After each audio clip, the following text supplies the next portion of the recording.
Ethnic Science Foundation welcomes you all to the first session of July month on body, mind, and intellect.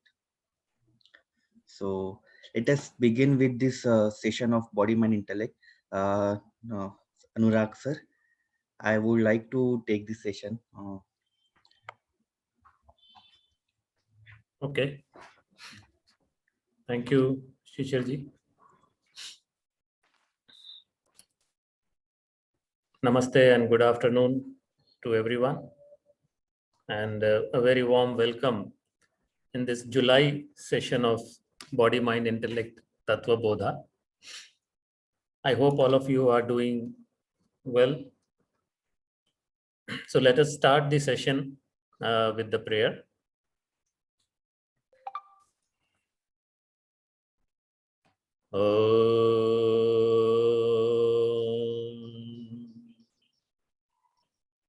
Sahana bhavatu Sahano bhunattu Sahaviryam karvavahai Tejasvinavadhitamastu Ma vidvishavahai Om Shanti Shanti Shanti.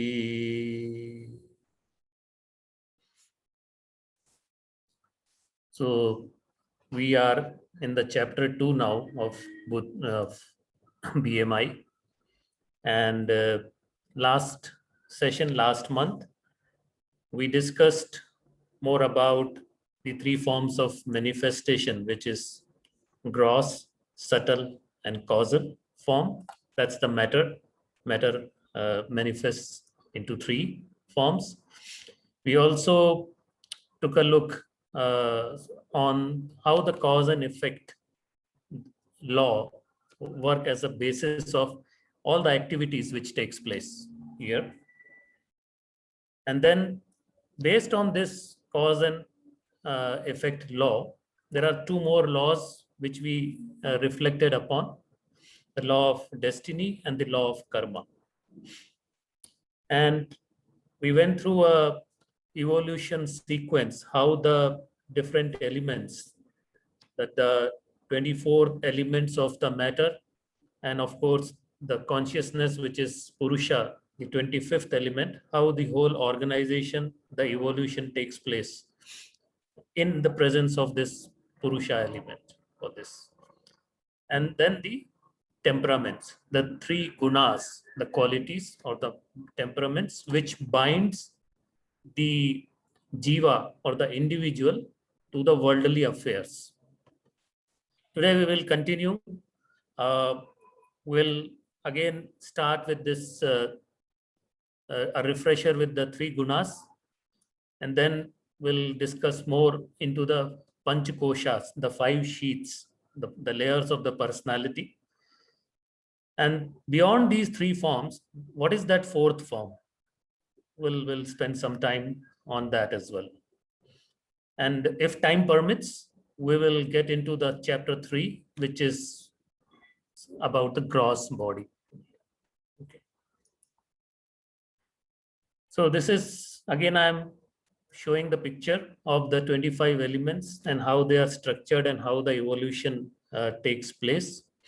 Purusha, the consciousness or the Brahma, which is there, the Brahma, the Tattva, and then the Prakriti, the matter, or is the field of creation, which is where the whole process of creation starts and evolution starts from there.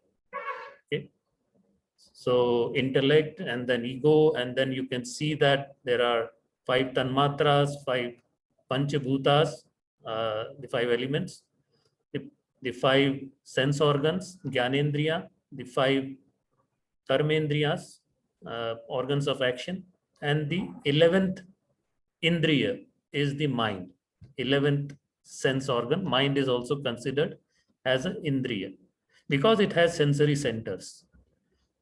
So this is how the structure is there. And then the three gunas which are there. Tamas is main about inactivity, lethargy, passivity, indolence, inertia, inert life. That's the tamas. Tamas is the ignorance. It veils the cover of ignorance. And due to this ignorance and the presence of rajas which is about activity, passion.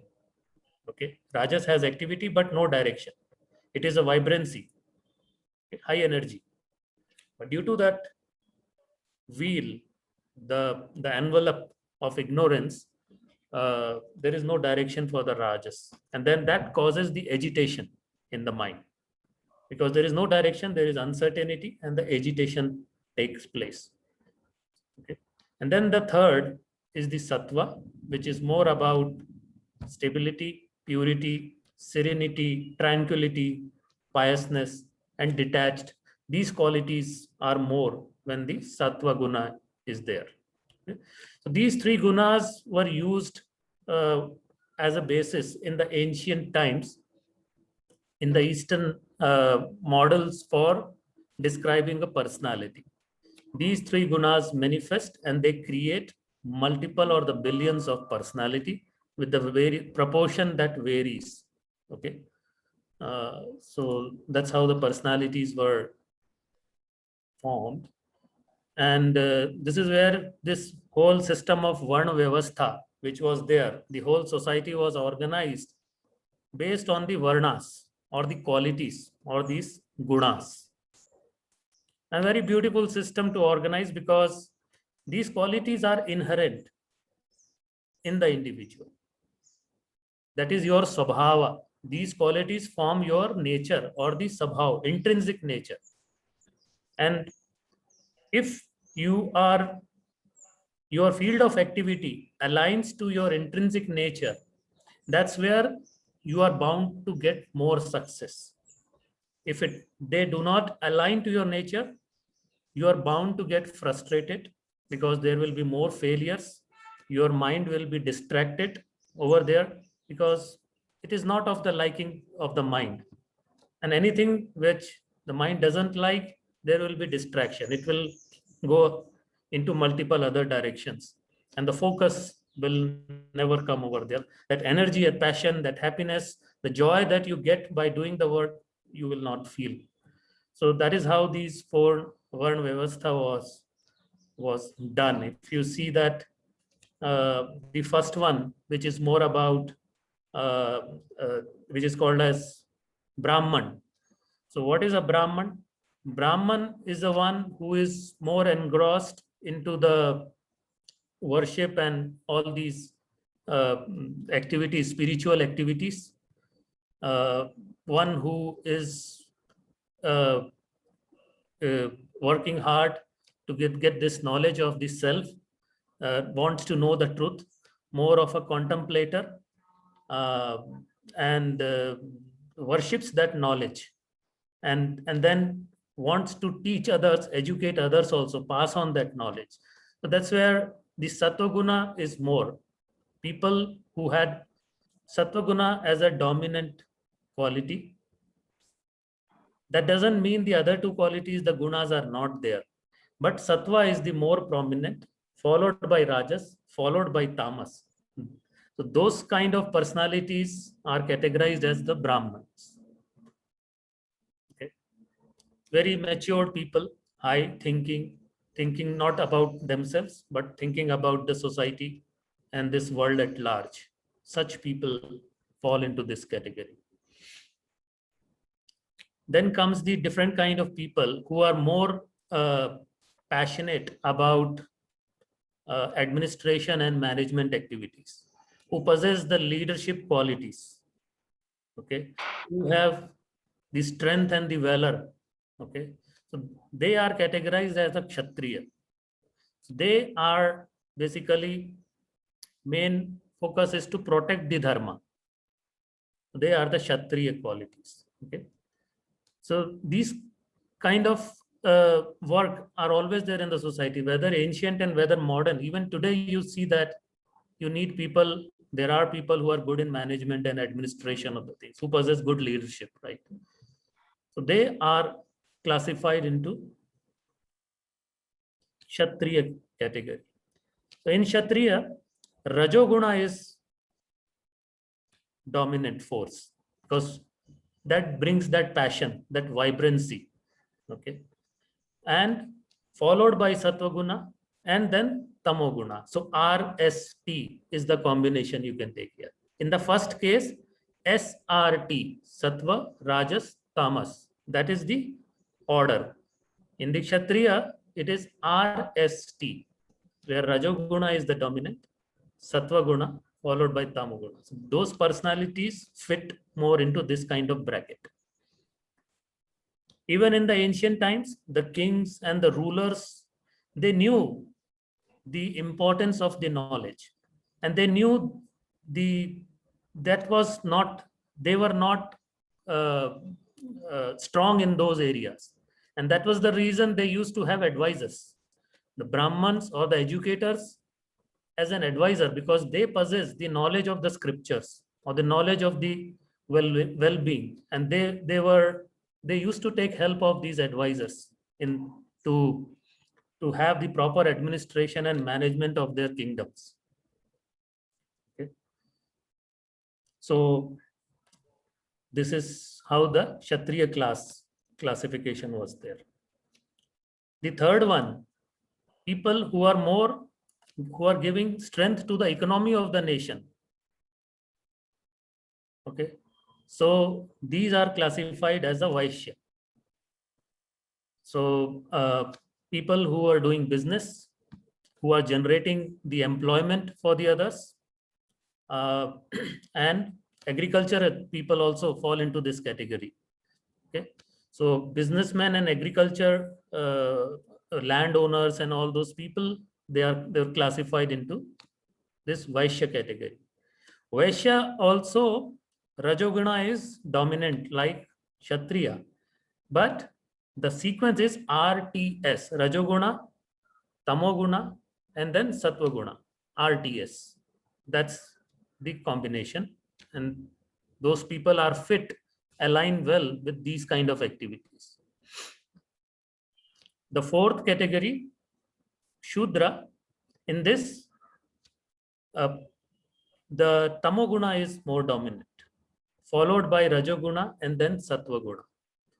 So people who are less kind of developed with their intellectual capacity, so they were employed more into these jobs of the like low-level jobs, but they are also essential jobs because a society cannot run with those jobs.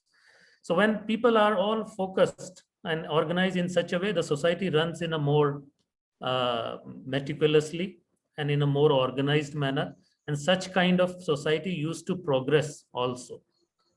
Okay.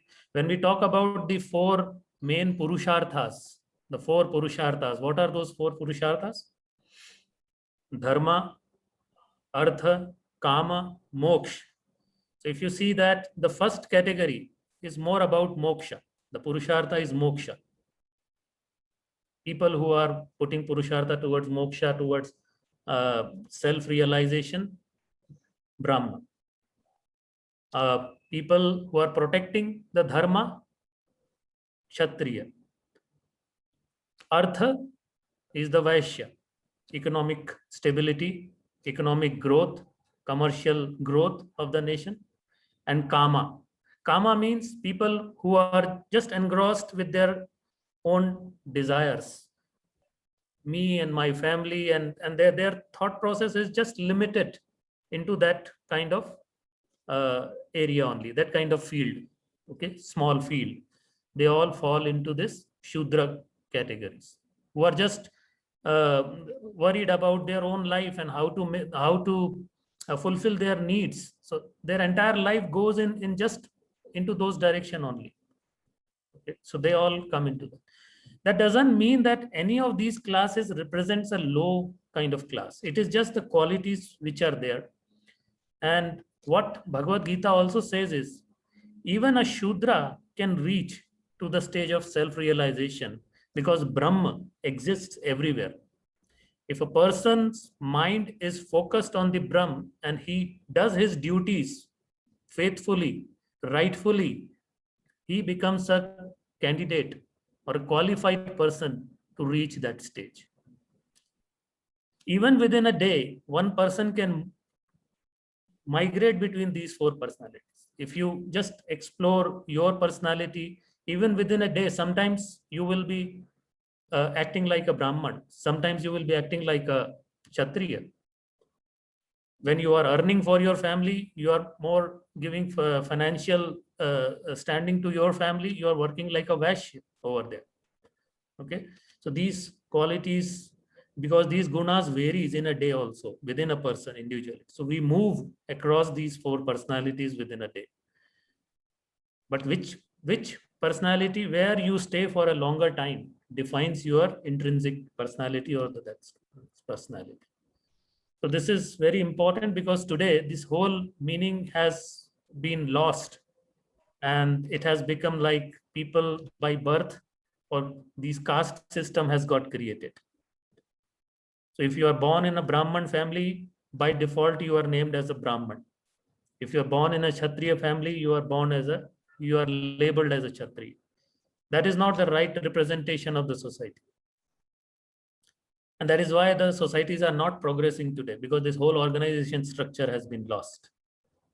And it has been misunderstood or misinterpreted in the modern times. So that's how the four gunas, four personalities, and the society relation comes in this form.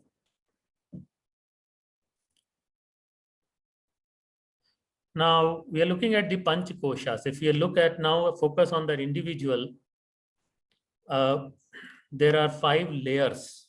Panch Koshas are nothing but they are the layers, the personality, the layers of the personality.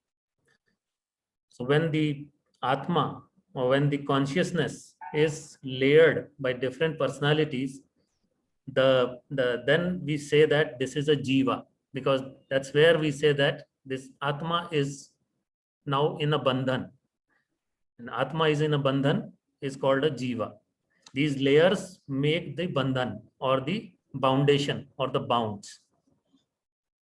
It's like when you receive a gift, someone sends you a gift, they wrap the gift in a different layers. Like first the gift will be wrapped by a paper or something, and then that particular gift will be wrapped by a thermocol, and then you will have a box over it, and then you have a colored paper or the gift wrapper around it, and then you have a ribbon over it, and that's how the gift is given from one person to the other person.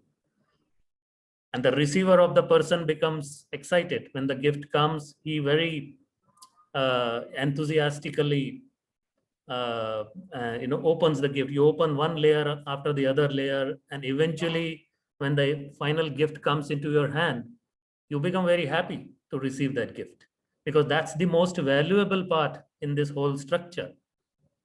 And what you do, you throw away the outer layers. The other 4 or 5 layers, you think these are futile, and then you just throw away.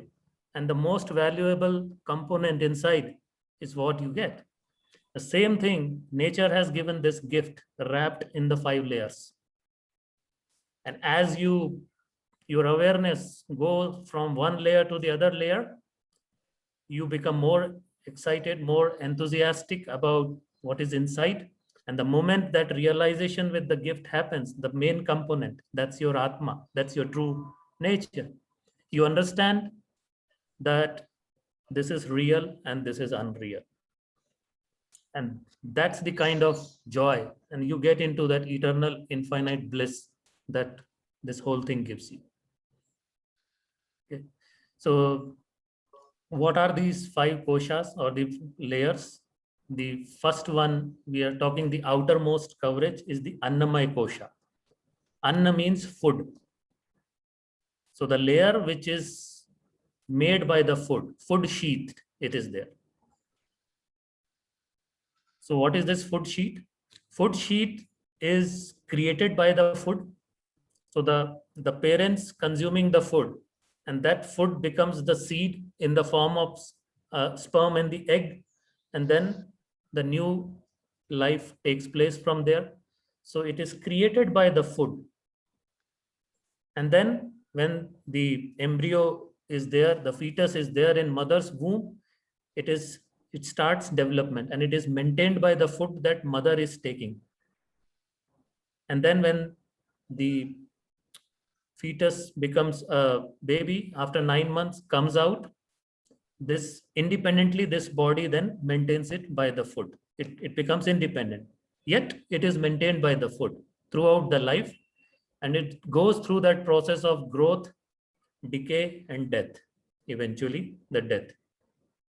So even after death, this outer layer becomes a food. It goes into the earth and it becomes a food for the other organisms. So maintained by food, created by food, maintained by food, and then transforms into the food. That is how this food sheath, the Annamaya Kosha, is there. So these sense organs which are there and the organs of action, Gyanendriya, Karmendriya, they are all form of your physical body. Annamaya Kosha. Then comes the next layer. So this Annamaya Kosha is representing the gross form because it can be perceived by the five senses. The second layer is the Pranamaya Kosha. We all know that how important the oxygen is. The very first thing, the very first input when the child comes out from the mother's womb, when the child becomes independent, the very first input is the oxygen. And with this oxygen, the prana system is also taking the prana tattva, which is going, and which is maintaining this Pranamaya Kosha, the vital air sheath, which is there. This is basically dominant or created by the Rajoguna, because air element has the Rajoguna as the most dominant. Air has no direction, but it is full of action. It is always flowing. It brings that energy, it brings that vibrancy. It brings all that elements which is required for the body to grow. So the whole system gets activated with the first breath. The entire, all the cells, the vibration starts, the activity starts. So Pranamaya Kosha is very important in that sense. The Panch Pranas, the 5 main pranas, and the 5 Upa Pranas are held by this. This is the sheath where the high energy is there. Life force, how important and how complex is the life. And life force is the one which brings that life. So how important is that and how powerful that particular part is. So that is how the prana, the Pranamaya Kosha works over there. The next one, the next layer after Pranamaya Kosha is the mental sheath, Manomaya Kosha. Very important because mind, this is all we are talking about now, our mind. Most powerful sheath over here. It is a barrier as well as the enabler. This is the sheath which can bring down the downfall, brings the downfall of a personality. This is the sheath which can scale you up, your growth, evolution, revolution, internal revolution. That's the Manomaya Kosha which is there. The whole avidya, mind is described as a avidya, ignorance. Okay. The whole projection of I-ness and my-ness happens from this sheath. This is the lens from which the world is getting projected out. So it is the nucleus of ignorance which is there. Okay. So so there are 3 states. We go through within a day, we go through the 3 states. What are these 3 states? We are in the wakeful state. Right now we are in the wakeful state. And when in the wakeful state, our consciousness or the awareness is working on the gross body. So we are seeing this world, everything, and we are transacting in this world. This is the wakeful state. In this wakeful state, your personality has a name, your personality has a profession, your personality has a citizenship of any particular country. So some sort of identification we have for our this personality of our Annamaya Kosha. There is some labels which are there. So I am an Indian, I can say. I live in Bangalore and I am a computer engineer in the wakeful state. The other state, the second state is the dream state. All of us go through dreams. What happens in the dream state? In the dream state, mind is again projecting something. A new world gets created in the dream, which we say as the world of the dreams. But the whole awareness from the physical world goes away. When we enter into the dream state, this wakeful world which was there, it ceases to exist for us. You might see yourself, or I might see myself as an American in the dream. I might see myself as a businessman, not a computer engineer in the dream. And I start considering that as the truth. If I am dreaming myself as an American, and if you come and tell me, no, that is false. You are not an American, you are an Indian. Your name is Anurag. I will reject you.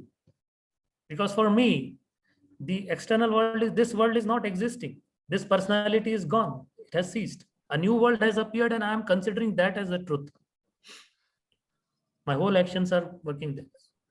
The span of the dream is very less. It may be 1 minute or 2 minute dream, but it looks like we have lived years in that dream. It's all relativity of time. But at that particular 1 or 2 minute, your entire concept changes. You start rejecting this world and you start accepting that world. And when you come out of the dream, when the dream stops, when you wake up, again this personality, this world takes place. It replaces the dream world. And then you say, oh, it was a dream. Then you start rejecting whatever you saw in the dream. You reject everything. Okay, that was all kind of a dream. Now, what is the truth in this case? This world is the truth? Or for that one particular moment, you were telling, no, this is the truth. This is not the truth. The question comes. There is also a third stage, which is the deep sleep state. There is a period of sleep where you go beyond the dreams, when there is no dream is there, when there is nothing is there, just black. You are into that deep sleep mode. You feel very fresh. You say, right, I had a very good sleep. I was in a deep sleep state. I didn't know. And when you wake up, it takes you some time to come back into this world. You fail to recognize where you are. It takes you time to recollect what time is it, whether it is a morning or evening when I went. That brief period of even 4 or 5 minutes, there was nothing over there because the entire mind activity had stopped. Mind had stopped projecting anything. It was a blank screen. Yet you remember when you come to the wakeful state, you remember that state that you were in some state where nothingness was there. That means some part of you was witnessing it. Now there are 3 stages. You are nothing, or you are an personality in the dream, like I am an American at that point, and then I am an Indian at that point when I am awake. Which of these is the true? I can't say that one of these is true, because my consciousness is telling this is true at that for 1 moment, 1 minute. For 2 minutes, this is true. And then remaining 23 hours of the time, I'm telling, no, this is true. Then nothing can be true at that point. This is changing. So this is how everything is projected by the mind. And that's how the mind plays trick with us. This world is also projected by the mind. Dream world is also projected by the mind. And the deep sleep is also where mind is there, but it is not projecting anything. Zero projection over there. So everything is the creation of the mind at that point. And if mind is not truth, all of its creation is also not reality. This is it, that is also not the truth.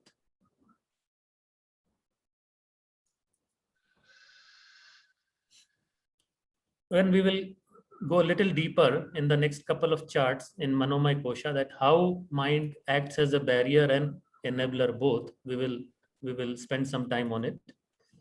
That the next, so Manomay Kosha is and the Annamay Kosha, these two koshas are held together by the Pranamay Kosha.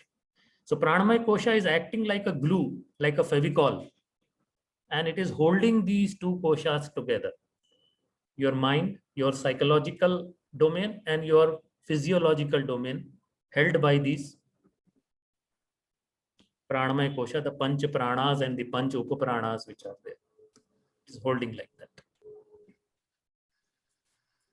The fourth kosha, the fourth layer, is the Vijnanmay kosha, intellect sheath or the intelligence sheath,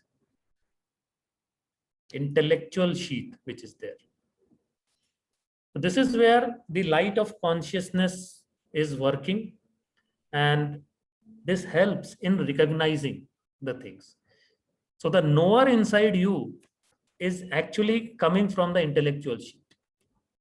So your knower is getting the intelligence of the world around, the intelligence of the things around, the objects which are there.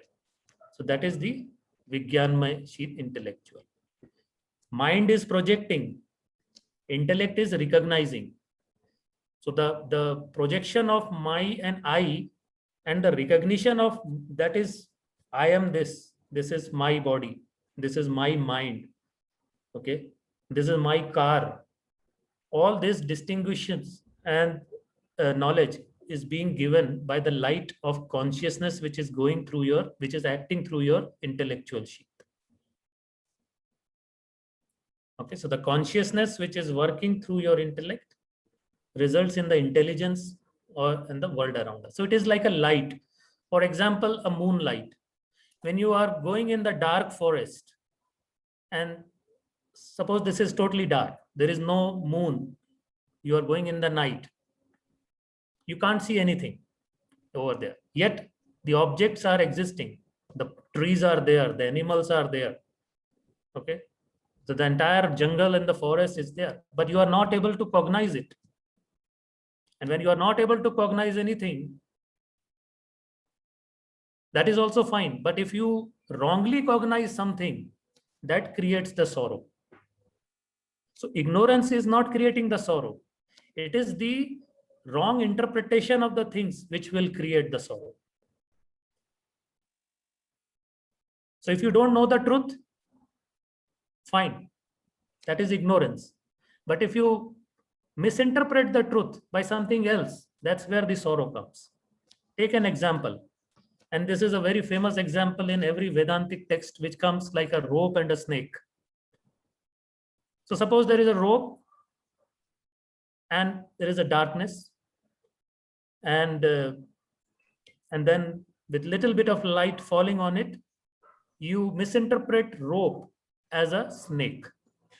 The moment you project snake on the rope, the qualities of snake is what you are projecting and your mind has started perceiving.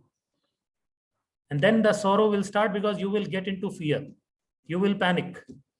You will jump and you will stay away. Your heartbeats will go up. At the moment the full light falls on it and your intellectual sheath is able to recognize, oh, this is a rope. Oh, this is not a snake. All the fear goes away. So rope is the truth you are getting, the fear goes away.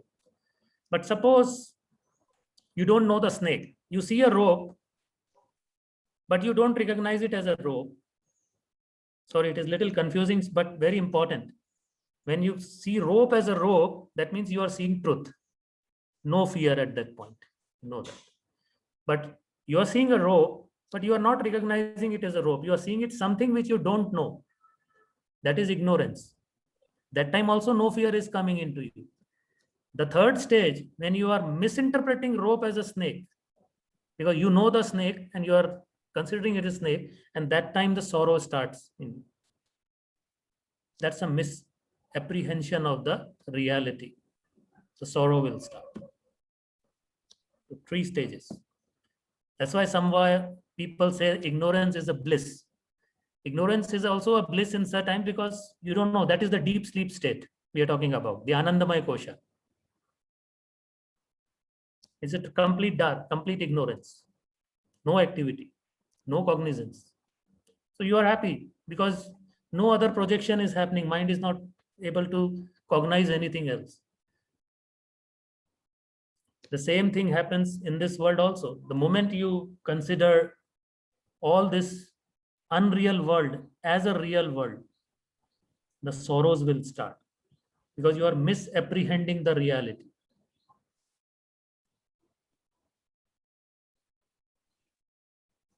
And you get bound to it, the foundations.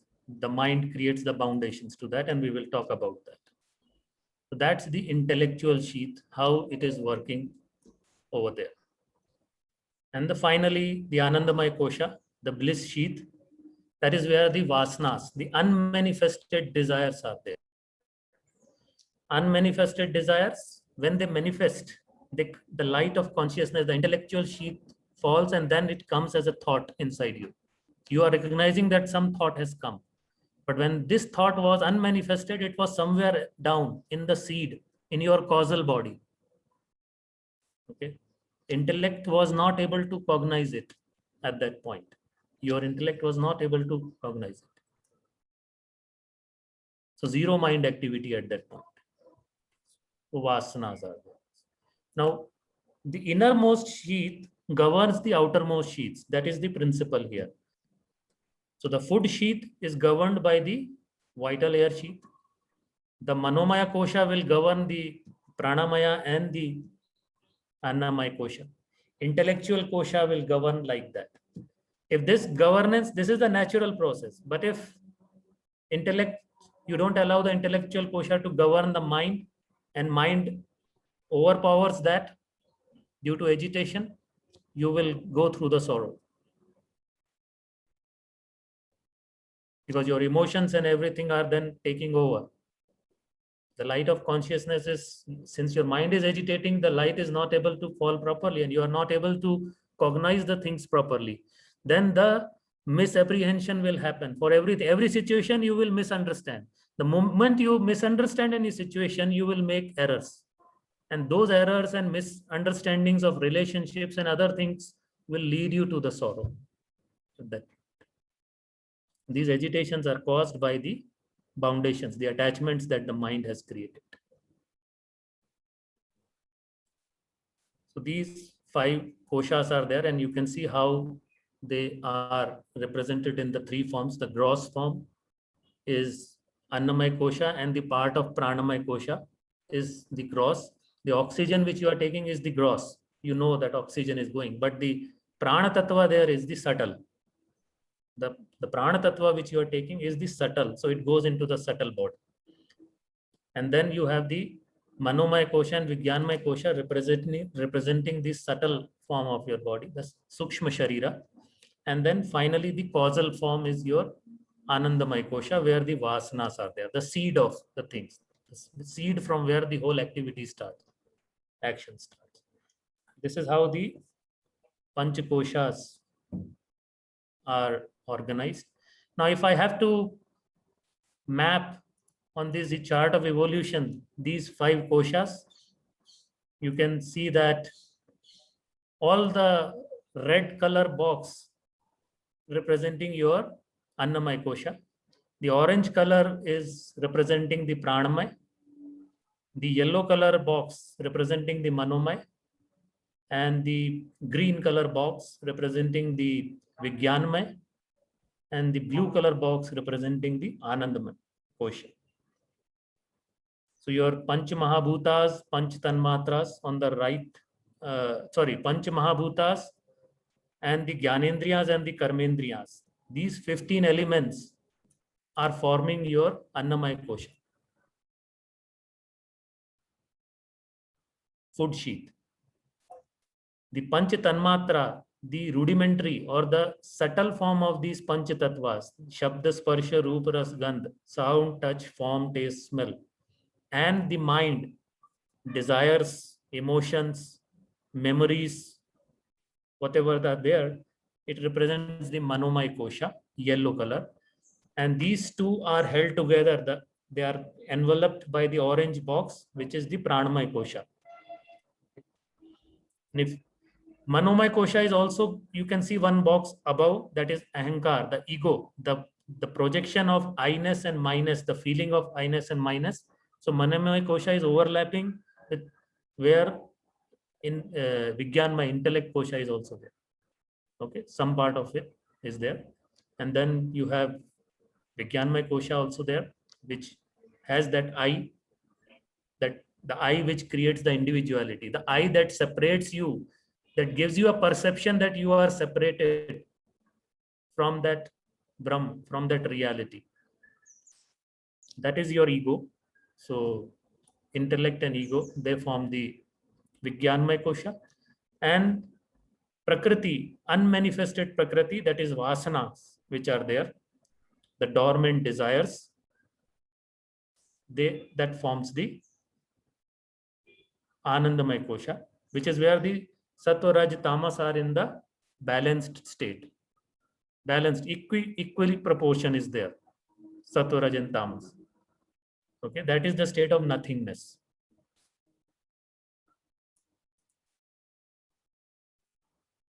Now let's look at the Manomaya Kosha a little bit more. How mind is the cause of bondage and also that of liberation. Mind is the enabler as well as the barrier.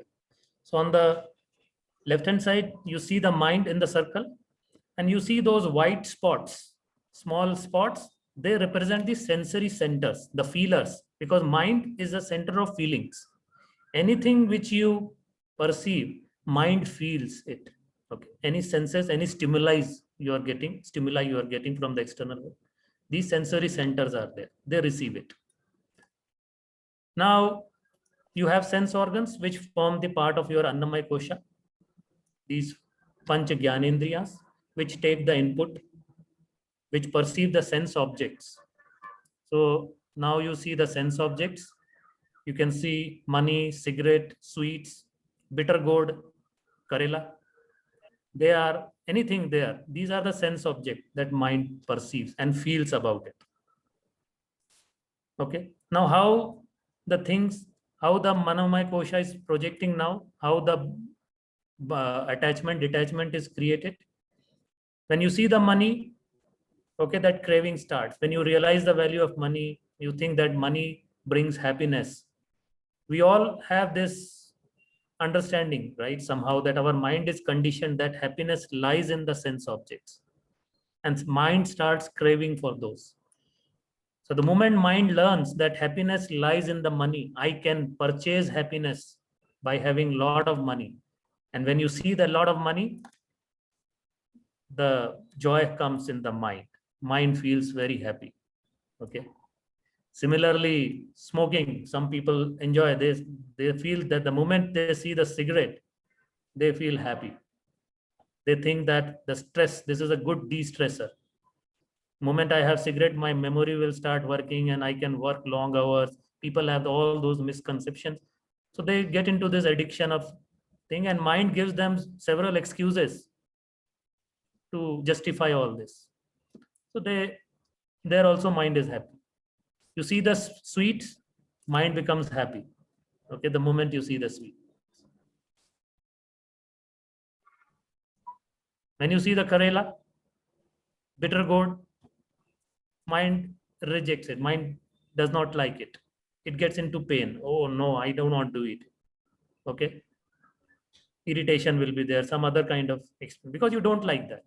So your likes and dislikes are then created by like this. So you are disliking something and you are liking something. That's how the likes and dislikes are there in the mind. Mind is doing all that.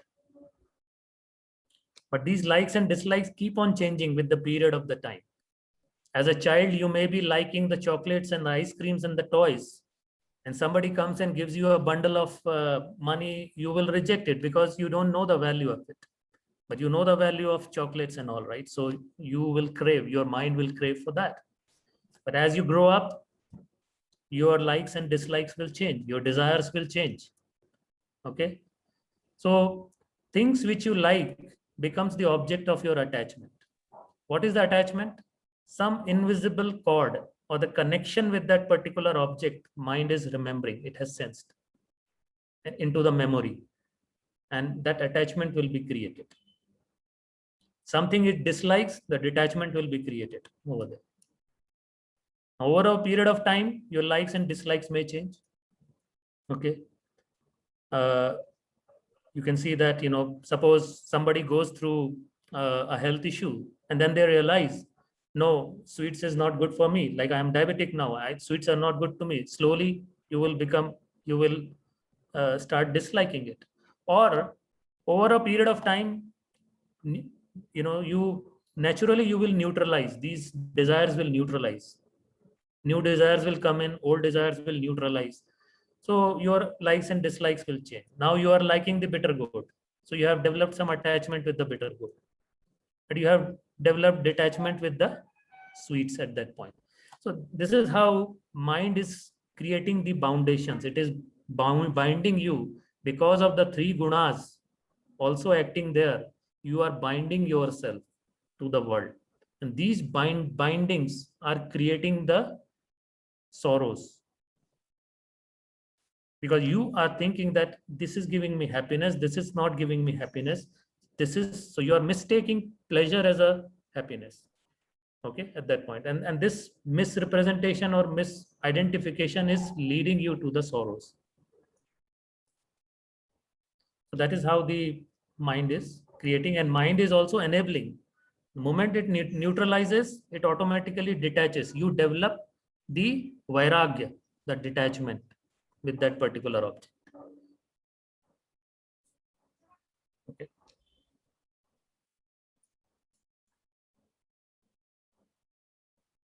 This is how Manomaya Kosha is working.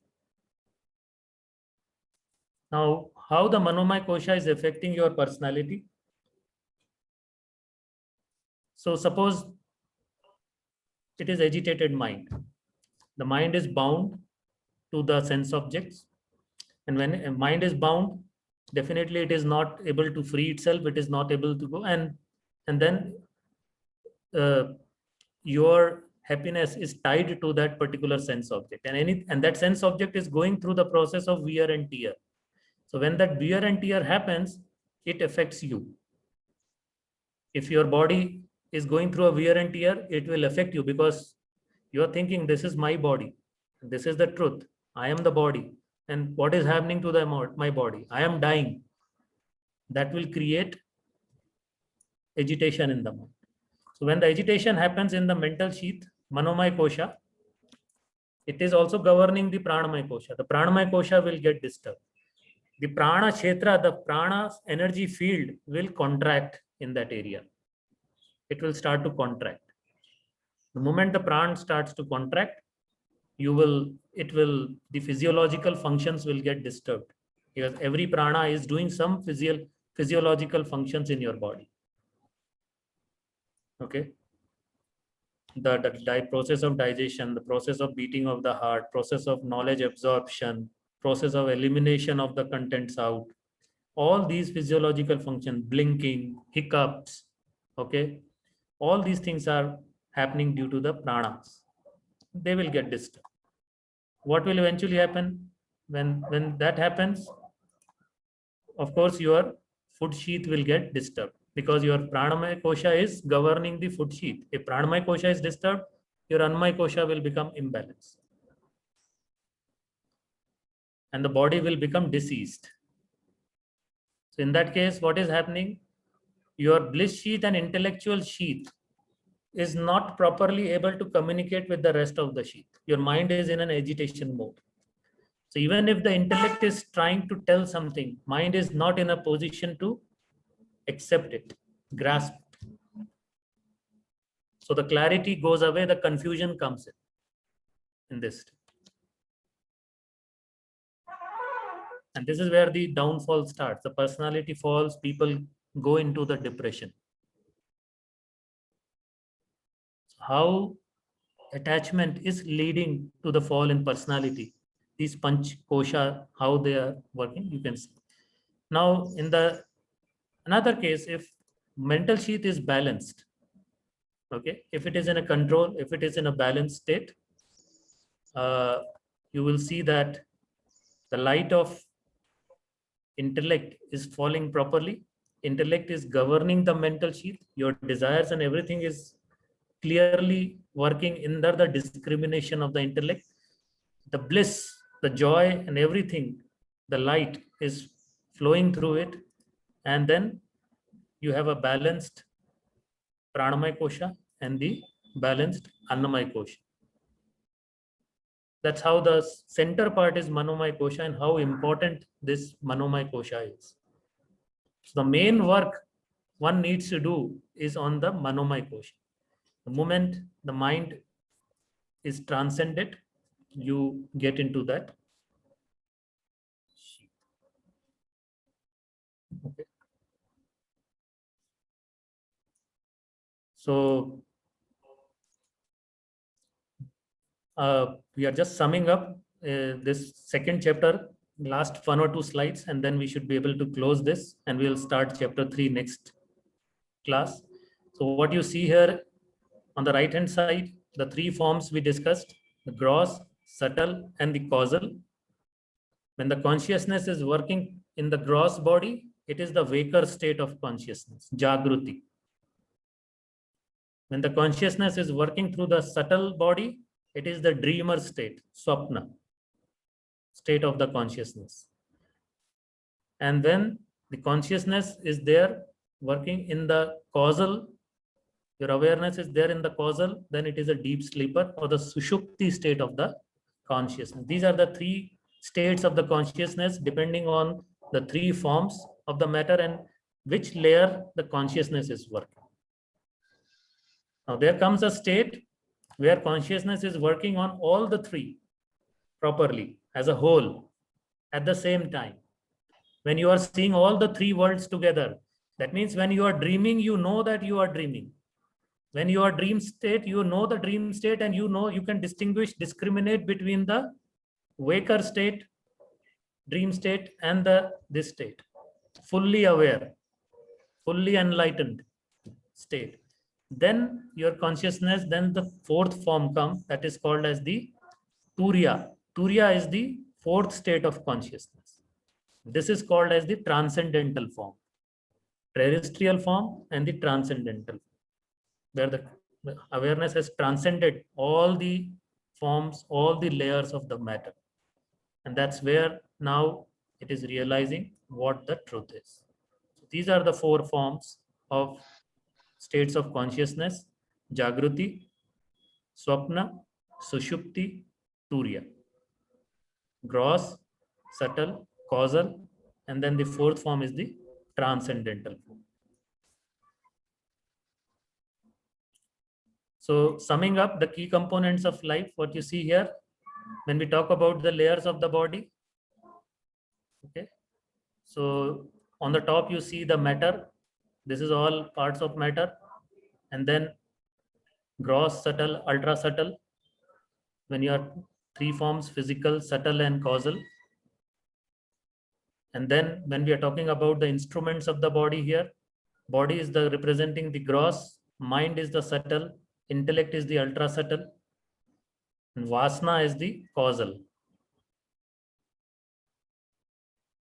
The functions of the instruments of the gross body, it acts, the action is performed there. Emotions in the subtle, thoughts in the ultra subtle. Sheaths, the 5 layers, Annamaya Kosha, gross. In between Annamaya and Manomaya, there is Pranamaya, which is overlapping between gross and subtle, not represented here, but that is the holding it together.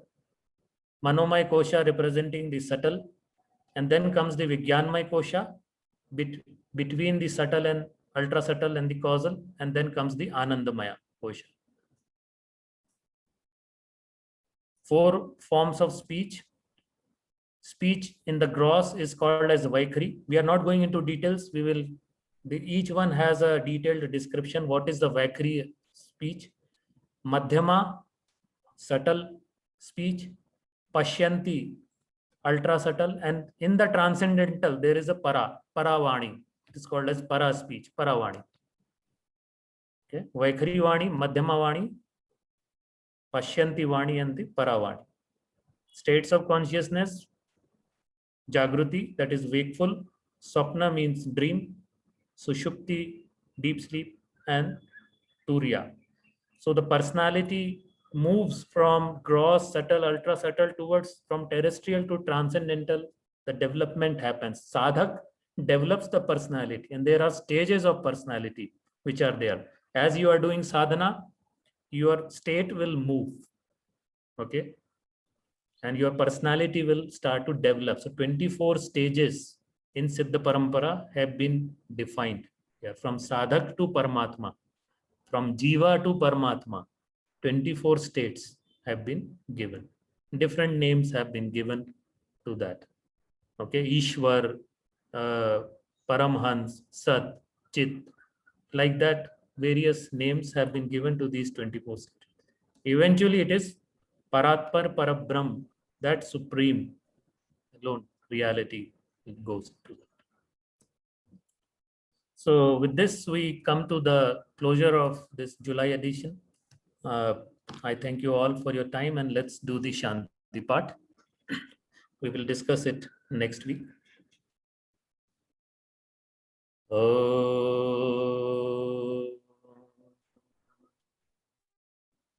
Purnamada Purnamidam Purnat Purnamudachyate Purnasya Purnamadaya Purnamevavashishyate. Om Shanti Shanti Shanti. Thank you very much.